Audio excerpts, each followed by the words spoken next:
Welcome everybody to the program 80 years since the pogrom in Iași, Romania. Hello, and welcome to this B'nai B'rith webinar. I'm Eric Fussfield, Deputy Director of the B'nai B'rith International Center for Human Rights and Public Policy, based in our Washington headquarters. Next week marks the 80th anniversary of one of the darkest and most brutal episodes of the Holocaust, the pogrom in Iași, Romania. Iași, a town in northeastern Romania, was home to one of Europe's largest Jewish communities before the war, more than 30,000 people, or 30% of the city. My grandmother was born in Iași, or as the Jews refer to it, Iasi, and immigrated to America as a child. Her parents continued to correspond with the relatives they left behind until 1941, when the letters suddenly stopped. My grandmother later learned that her relatives had perished in the Iași pogrom, as did around 13,000 other Jews. Romanian and German soldiers, members of the Romanian Special Intelligence Service, police, and town residents murdered Jews in their homes and in the streets. Thousands more were arrested by patrols of Romanian and German soldiers and taken to police headquarters. On June 29th, Black Sunday, Romanian soldiers shot thousands of Jews who had been held at police headquarters. Approximately 4,000 Jews rounded up from all parts of town were packed into freight cars and vans.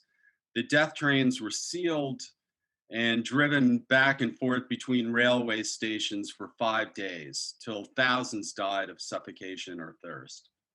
Today, we'll try to better understand the history and context of this tragic episode, as well as its implications for the present day. With us today to discuss these topics are two of the people most uniquely qualified to comment on them. Ambassador Radu Ioanid has served as Romania's ambassador to Israel since March 2020. He's also one of the foremost scholars on the Holocaust in Romania, as former director of the International Archival Programs Division at the U.S. Holocaust Memorial Museum here in Washington, and as the author of several important books on Holocaust history. He also served from 2003 to 2004 as Vice President of the International Commission for the Study of the Holocaust in Romania, chaired by Elie Wiesel. B'nai B'rith was represented on this landmark commission by our CEO, Dan Mariaschin. Mr. Ambassador Radu, you'll forgive me if I sometimes revert to calling you by your first name. It's a sign of how familiar you are to B'nai B'rith and the Jewish community after your decades of valuable work at the Holocaust Museum in Washington and now at the Romanian Embassy in Israel. Also with us today is Alexandru Muraru, a member of parliament in Romania. Since January of this year, he has served as special representative for promoting the policies of memory and combating anti-Semitism and xenophobia. His role in this capacity is to advise the Prime Minister of Romania on policies combating anti-Semitism, extremism, and hate speech, and to encourage a culture of memory based on democratic principles. Mr. Muraru is a political scientist and historian, a former fellow of the United States Holocaust Museum, and a past fellow of the European Holocaust Research Infrastructure. Finally, my colleague Alina Brickman, who is B'nai B'rith's Director of European Union Affairs based in Brussels, will take part in the conversation. Alina, a native of Romania, is a member of the Romanian delegation to the International Holocaust Remembrance Alliance, and like me, lost relatives in the Iași pogrom. Ambassador Ioanid, the Holocaust is a vast landscape of intertwined tragedies, individual episodes that combine to form the greatest atrocity in human history. Woven throughout this sordid history are the stories of victims and perpetrators, heroes and bystanders. As a historian, What are the elements that you would spotlight about the Yash pogrom? The aspects that most distinguish this episode or best explain it? Before I answer your question, permit me please to start a PowerPoint, which is basically the photo album of the pogrom of Iași, which was published in Romania by the Wiesel Institute, but also published in United States, Germany, and France. Normally, you should see on the screen for 10 seconds every of these images. Let's see if this works. If not, I will try to. It does. I am a genius, almost. So first of all, ladies and gentlemen, good afternoon or good morning, wherever you are. And in order to answer Eric's question, let me say a few things about the specificities of, or the specificity of this pogrom. I'm sorry, I'm stuttering. So first of all, one needs to emphasize the fact that the pogrom was organized by a combination of the counter-espionage section of the General Staff of the Romanian Army and the Romanian SSI, the Romanian Special Services, which worked hand in hand in organizing this pogrom. You are just seeing on the screen part of this preparation, physical preparation, a house marked by a cross, meaning no Jews live in this house. This in terms of who organized the pogrom. What's the background of the pogrom is we need to mention as a background of the pogrom an order of General Antonescu to be extremely severe with the Jews living close to the front line, and also, if possible, to deport these Jews towards the interior of the country. This happened before this pogrom and before June 22nd, 1941, with all Jews from rural areas in Romania, but especially with the Jews from the northern part of the country. This again in terms of the background. Now, we need to come back to Iași for a second and to understand that besides the law enforcement, normal law enforcement agency in Iași, namely the Iași police, what we had at that point in Iași were units of the gendarmerie, Romanian gendarmerie, which were supposed and which will actually take their assignments in Bessarabia and Bukovina, which will be soon liberated by the Romanian army. Let me kindly remind you that between July 1940 and June 1941, these two territories were lost by Romania as a consequence of the Ribbentrop-Molotov Pact.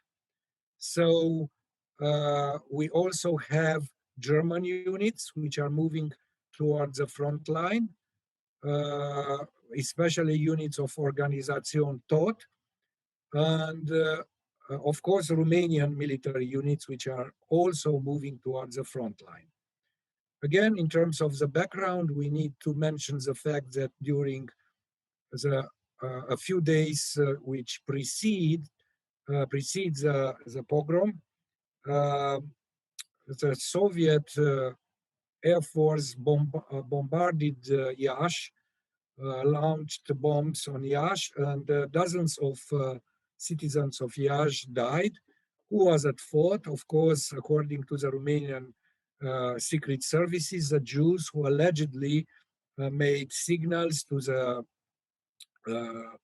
the Russian airplanes, and who also allegedly shot at the Romanian and German troops. I need to emphasize the fact that there was not one German or Romanian wounded in the hospitals of Iași during those days.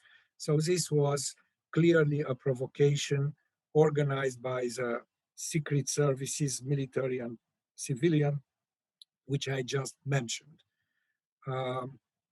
This is basically what I can tell you about the preparation of the pogrom. Also in the Păcurar cemetery, which was and still is relatively out of town, a group of Jews were brought to, before the pogrom, to dig huge trenches, which will become the graves of part of the Jews killed in this pogrom.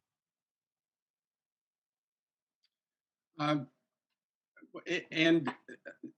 if you would tell me about this matter of loading Jews into trains and vans and just moving them back and forth and back and forth. I mean, this is something which is kind of bizarrely grotesque, but this is one of the distinctive features about the Iași pogrom. What Yes. triggered Yes. this idea? What you see now on the screens are images of the Jews being killed, wounded in the courtyard of the prefecture of the police headquarters in Iași, where they were gathered before being escorted to the trains. And your point is well made. It's correct. Basically, we have two death trains. One went for 6 days from Iași, which is in the northern part of the country, to Călărași, which is in the very south of the country. And on this train, there were 2,530 people embarked, and only 1,011 survived. So basically, 1,500 people died on the first train. The second death train had a load of 1,902 Jews, and out of those, 1,194 were dead. Now, in order to support your statement, I will say that 2,600 Jews died in these two trains, and this represents basically for each of the trains 60% of the load. Now, if you take a train which left from northern Transylvania, escorted by Hungarian gendarmes to Auschwitz, where these Jews were selected to die or to live, a handful of Jews died for each transport. Same is the situation of the deportations from France, where again, 5-10 Jews died out of 1,000 during the transportation to Auschwitz. So here, clearly, people were crammed on these cattle cars in order to be killed. Over 100, sometimes as many as 120 per car were crammed in these cattle cars. It was extremely hot. It was a hot summer day, and people were not given anything to drink, and they died, as you already mentioned, because of suffocation or because of thirst. And furthermore, after being put in some makeshift camps, either in Călărași or in Podul-Iloae, in the very end of the summer of 1941 or early September, they were allowed to go home. So there was no logic, even from the point of view of the perpetrators, in terms of the accusations of against these people, and in terms of any kind of judicial or extrajudicial process dealing with their, so to speak, crimes. Now, you mentioned General Antonescu, and it's impossible to tell the story of the Holocaust in Romania without explaining the role of Marshal Jan Antonescu, who was a Hitler ally and perhaps the worst butcher of Jews of anyone outside of Hitler's Germany. Antonescu was a somewhat contradictory figure, but his overtly anti-Semitic statements fueled the aggression behind the Iași pogrom and other atrocities, didn't it? Can you repeat the last question? I apologize to you. Well, Antonescu had made overtly anti-Semitic statements that no doubt fueled the aggression behind the Iași pogrom and other atrocities, even if he didn't order them directly. Would you say that's the case?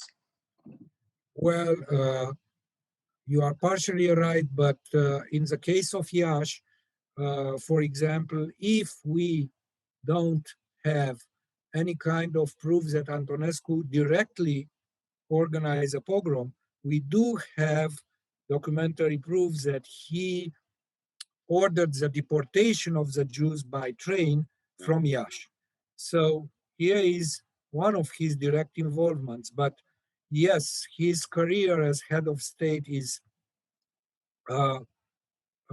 marked heavily by very, very strong anti-Semitic statements. And we do have a lot of situations in which he is directly responsible for certain massive execution of Jews or mistreatment of Jews. For example, it is Ion Antonescu who ordered the deportation of over 150,000 Jews from Bessarabia and Bukovina will be during the fall of 1941 deported to Transnistria. Again, a deportation organized by the general staff of the Romanian army. Besides the deportations to Transnistria, which I just mentioned, Transnistria being the territory between the Dniester and the Bug occupied by Romania during World War II, capital in Odessa, Antonescu also ordered personally the execution of over 20,000 Jews, 22,000 Jews in Odessa. He also ordered the deportation of the surviving Jews from Odessa and so on. So we have many written proofs that Antonescu was directly involved in the massacre of the Jews, of the Romanian Jews during World War II. Beyond and besides his strong anti-Semitic statements. Okay, let's bring Special Representative Muraru into the discussion. Alina, you have some questions for him? Indeed, thank you very much, Eric, and it's good to be with you. Thank you so much also from my side for joining us today. Indeed, Ambassador Ioanid painted us a rather illustrative picture of the historical context. It's also worth noting that his book of images on the topic of the Iași pogrom was truly groundbreaking and brought forward a lot of new visual information that wasn't available before that. But I want to now come to the question of how we are actually remembering this specific episode and more broadly the Holocaust in Romania, how this is being integrated in the national memory.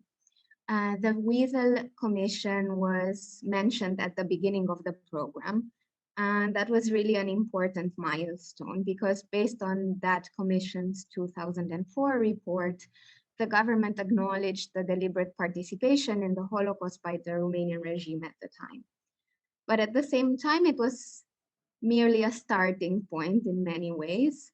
So speak to us about what has been achieved since, what have been the challenges faced in the political sphere, in the educational sphere, in the justice sphere, and sort of what are the key pillars guiding remembrance processes on the national level.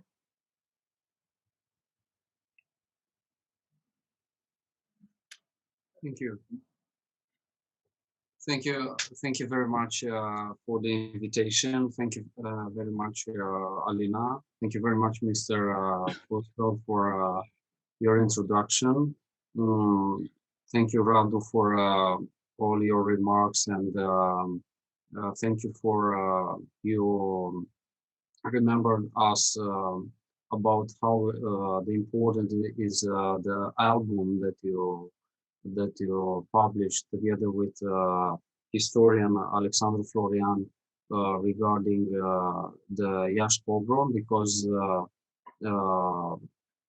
Iași pogrom is one of the most important moments, not only from the beginning of the Barbarossa operation, but in terms of the testing of the genocidal measures and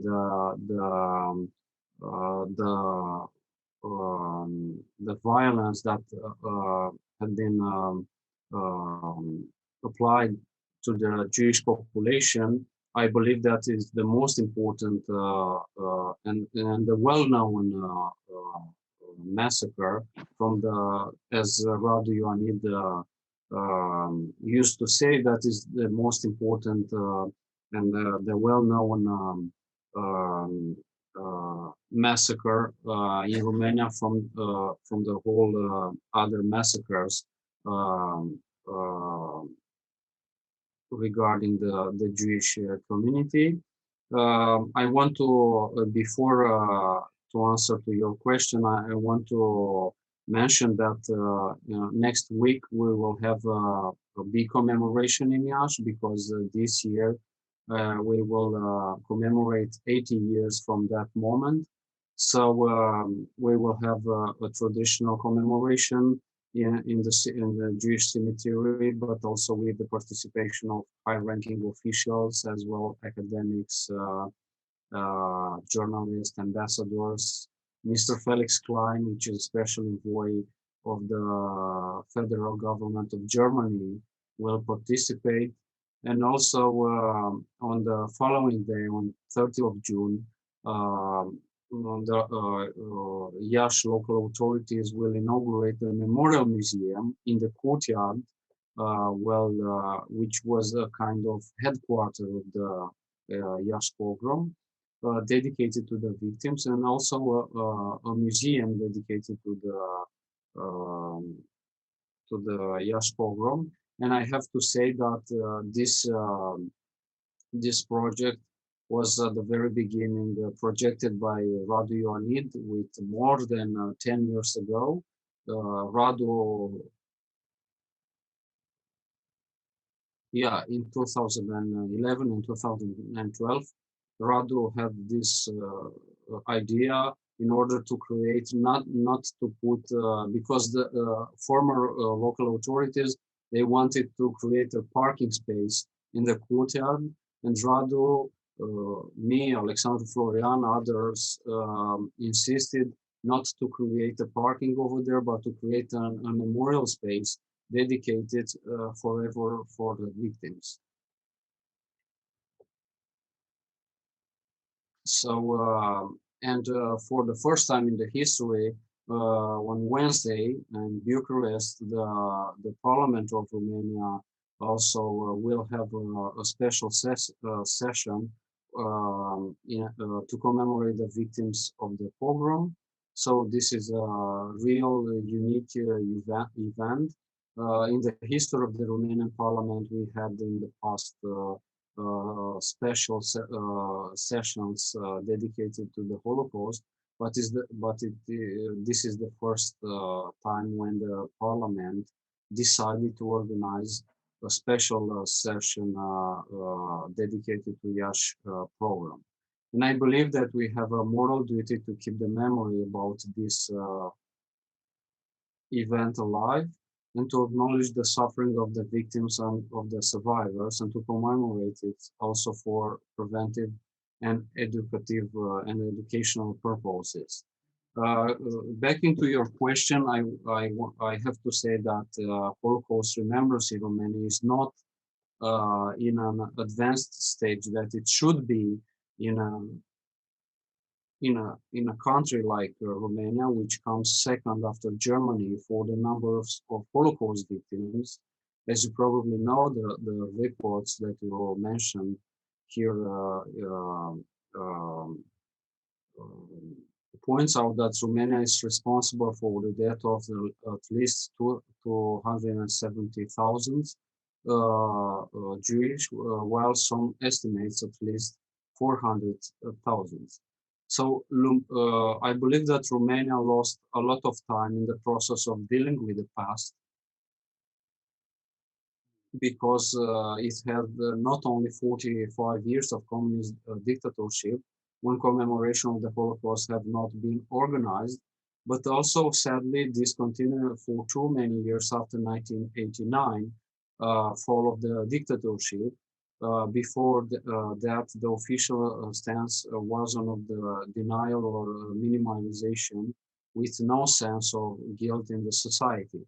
Important documents about the organization of the pogroms and massacres have been classified until recently, and research and education about the Holocaust at the national level was rudimentary until very recently.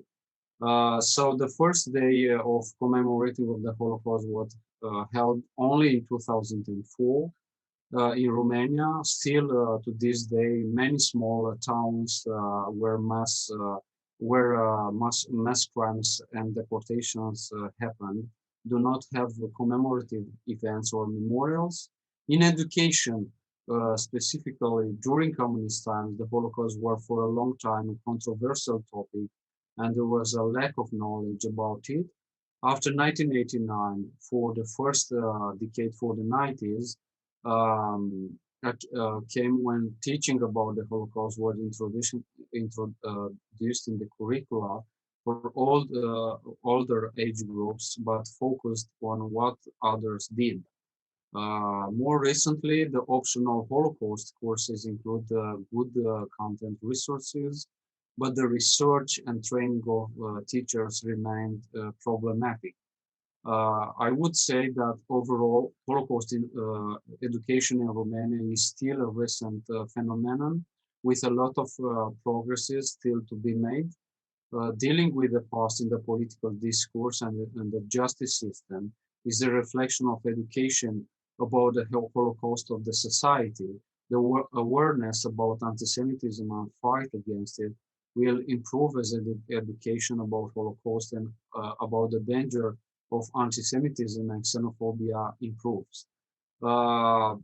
The report of the International Commission of the Holocaust in Romania, chaired by Professor Elie Wiesel and so chaired by Ambassador Ioanid, was groundbreaking in revealing and presenting to the general public the scale of the Holocaust in Romania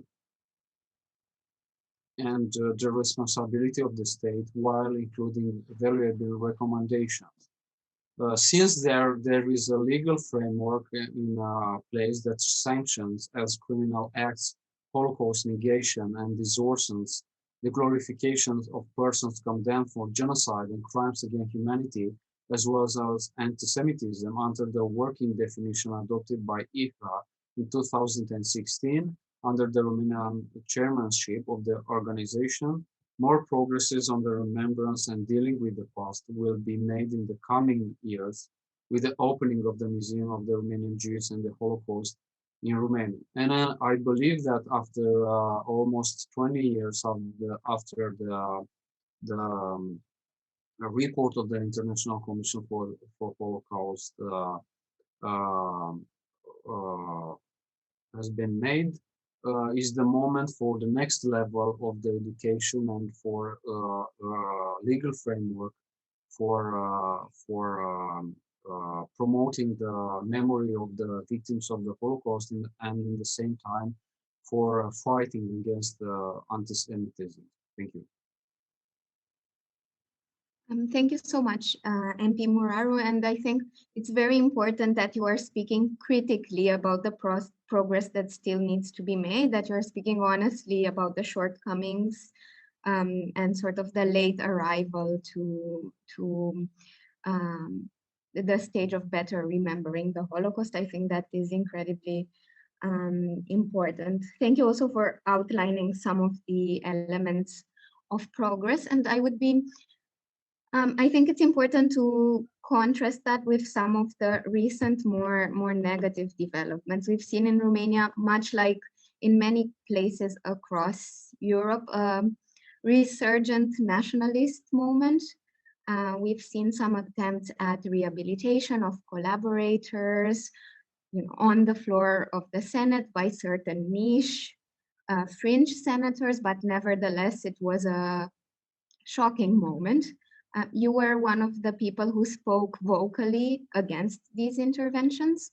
That was very important, but I wonder where you see this trend going on the national level, particularly since paradoxically these national movements are becoming more globalized.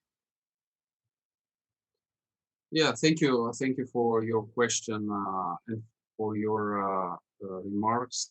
In Romania, as in other Central and Eastern European countries, there is a tendency, unfortunately, towards nationalism and to the glorification of the national historical events. It's a clear tendency to revisionism.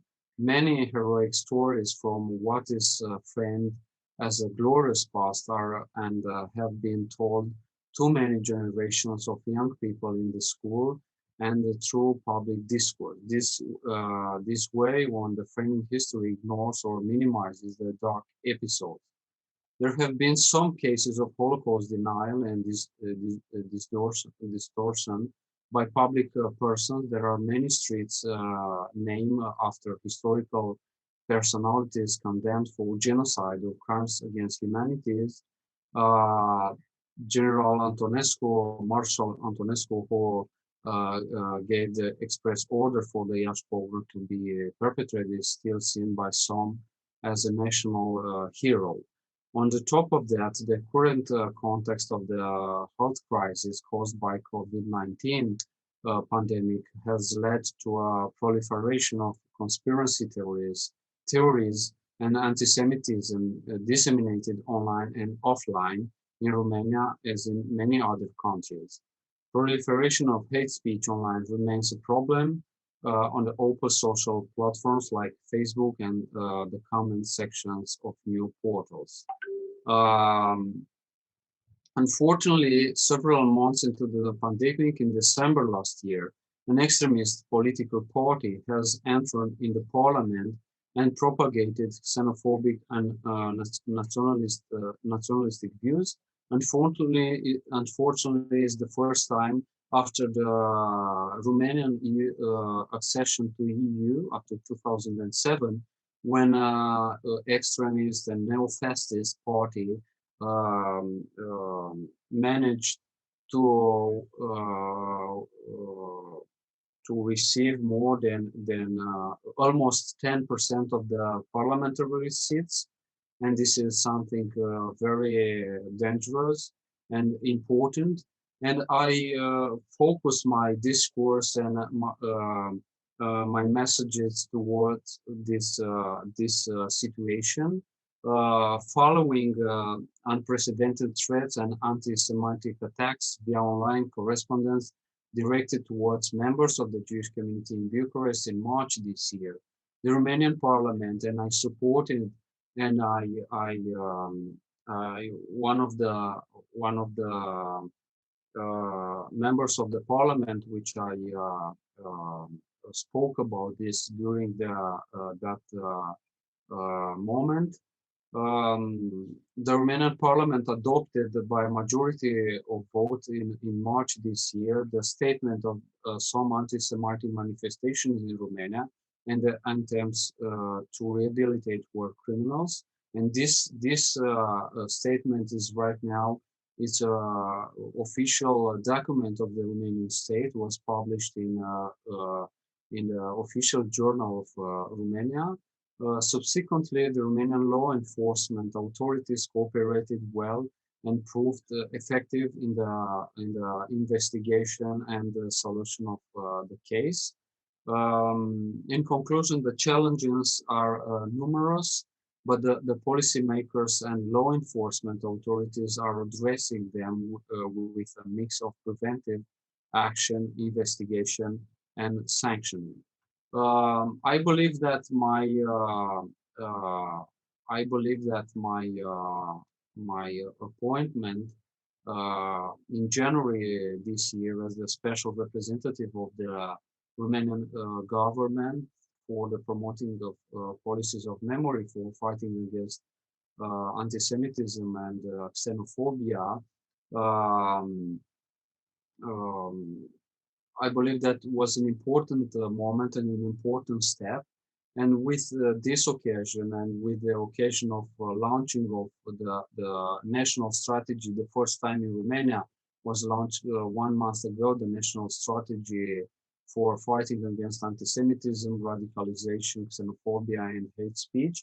I believe that it's very clear towards our international partners that the signal of the Romanian government is tolerance zero for anti-Semitic acts. Thank you. Thank you. We've mentioned the Wiesel Commission a couple of times, and Radu, if I could come back to you on this, because you were vice chair of the commission, you served alongside Dan Mariashin of B'nai B'rith and other Jewish leaders and scholars, and I point to this not just to underscore what the Romanian government has done with respect to Holocaust remembrance, but this kind of objective historical inquiry and truth-telling is very crucial, and particularly in a world where there's so much resistance to it. And I think of some other countries in Europe that as of today have done an incomplete job of confronting their Holocaust era past. Is the Wiesel Commission a model for them to follow? Well, it's a very, very good question, Eric. I don't know if the Wiesel Commission is a model. I know that it was thoroughly done. It was hard work, very well documented. And I think that it was very helpful in through its recommendations in starting a process which continues even today. Now, if this is a model for other countries, it's not up to me to say. I think that there are countries which clearly at this point in Europe are rewriting in a heavy, unfortunate way for their own citizens and for their future. They are rewriting the history of the Holocaust. I'm not going to name them. They are an embarrassment for the European community. They are creating problems not only for themselves, but for their neighbors. And I have to say it very openly, price to be paid for this, because the European capitals are watching, and there is always a line which once crossed, there will be direct consequences which don't have to do anymore with past necessarily. I think that what happened in a smart way in Romania was to avoid, unlike in other countries, the mixing of the two commissions, the mixing up of two commissions, one dealing with the crimes of communism, the other dealing with the crimes of fascism. In my opinion, these commissions should be kept separately because the subjects are separate and because there is no quid pro quo in when you analyze history. Give me a little bit here in order to give you a little bit there. There is no negotiation on historical truth. Historical truth is one, is based on documents, and again, in my view, a separation between these commissions is a fortunate thing, and this was the case of Romania. I think that the fact that in Romania, the recommendations of the Wiesel Commission were taken into account and implemented, resulted in a major monument to the victims of the Holocaust, Jews and Roma, resulted in the creation of the Wiesel Institute, which is in the forefront of combating, together now with my friend and colleague Alex Muraru, combating anti-Semitism and Holocaust denial. And hopefully we'll have, as Alex just mentioned, a major museum soon, a major museum of the history of Romanian Jewry and the Holocaust. Because Romania is a country which had before World War II 760,000 Jews, and today a handful of people remain, and most of them are old. So this is very sad. Romania, in my view, is poorer because of its missing Jews, but at least the average Romanian should know that Romania had a vibrant, very creative, and very interesting, diverse Jewish community. Finally, Radu, concerning your present post as ambassador to Israel, which is also relevant here, I'd like to ask you about the role the Holocaust plays in Romanian-Israeli relations today. One of the largest immigrant communities in Israel is Romanian. In fact, the author of Hatikva, the Israeli anthem, was a Jew from Iași. And there's a sizable Israeli community in Romania, which suggests that roots run deep in both directions. The bilateral relationship has generally been strong, even when difficult domestic issues regarding the Holocaust or anti-Semitism have arisen in Romania. How do you assess the relationship in this context? I think that in general, the relationship is strong. Both sides understand history, and both sides are, in general, with the exceptions that